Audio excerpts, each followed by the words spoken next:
Hello, my name is Leah Mott, and I was murdered in 1903. I was born in 1861 in Iowa. Joseph and Adelaide Smith were my parents, and they were farmers. When I was 17, I married William Strothman, and we had 3 sons, Harry, Oscar, and John. By 1885, I was living with just the boys in Whitman, Washington, and in 1886, I married Leah Mott, an orphan also from Iowa. We moved to Montana, and we ran a laundry business in Missoula, and we had 2 daughters, Alice and Ethel. In about 1900, we moved back to Spokane for a while, and we ran a laundry there, and we were doing pretty good business.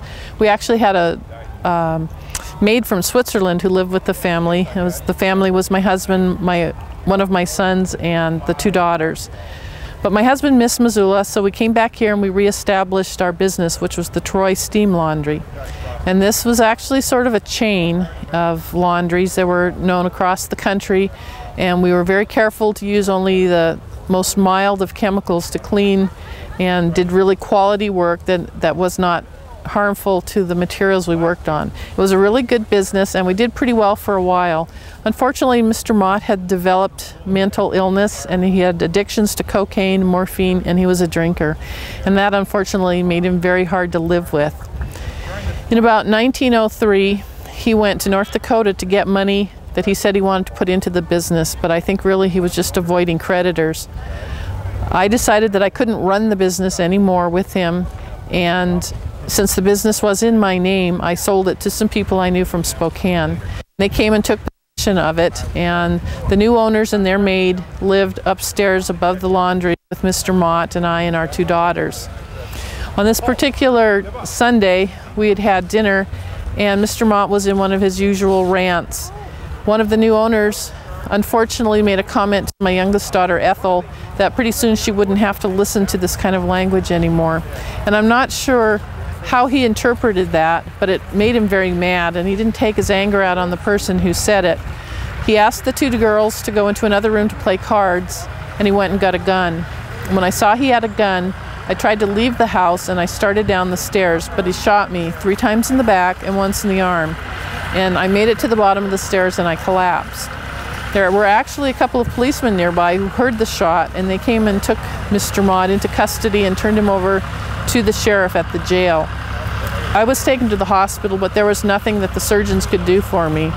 They did call the prosecuting attorney, and I gave him my dying statement, and I told him that Mr. Mott had shot me, that he had been in a drunken rage when this happened.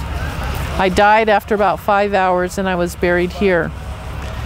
The trial took place a few months later, and Mr. Mott's defense attorneys tried to argue that he was insane and therefore not responsible for his actions.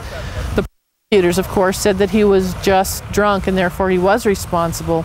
And Mr. Mott really didn't help his own case when he also argued that he was not insane, and of course the jury convicted him. He was sentenced to be hung, and in those days the executions were carried out by the sheriff in the county where the crime occurred. So Sheriff had the unfortunate duty of having to hang my husband. And there were 2 attempts to stay the execution, but in both cases the governor said he would not be involved, and eventually he was hung. I think my husband got religion at the end because he did have visits from the priests and from the sisters.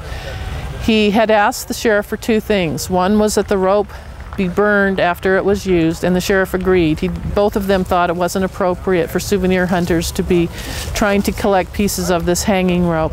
His second wish was to be buried by his beloved wife, me. But my son is the one who purchased this plot, and he purchased it for me as I was the first one of the family to die. And there was no way that he was going to have his stepfather, my murderer, be buried here. So Mr. Mott is buried in another part of the cemetery quite a ways away from here. As a mother, I was very concerned about what would happen to my children. My sons were old enough to be on their own. They had families of their own by then. In fact, one son is buried here. His wife and granddaughter are buried here as well. But I was really worried about the girls because they were only about 8 and 5 years old when this happened. Alice went to live with my Aunt Caldwell, and my youngest daughter Ethel was actually adopted by Mr. Mott's uncle, the man who raised him when my husband was orphaned. And I think she probably had a pretty good life because he was a pretty well-to-do merchant back in Iowa. How did you end up doing this portrayal? Mary Ellen asked me if I would like to do one of the sheriffs, and I said no, I didn't think I'd look good in a mustache. Could I be somebody else instead? And since I had read about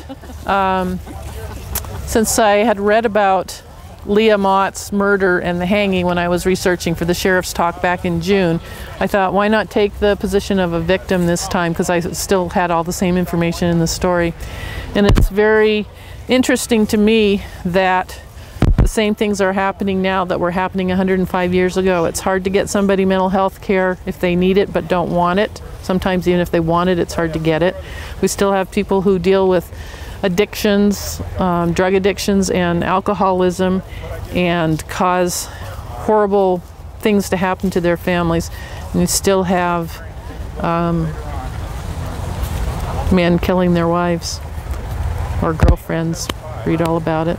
And that's Leah Mott is here. I think this is her son Henry. And then there's one that says Baby Strothman, and that's Leah's great-granddaughter.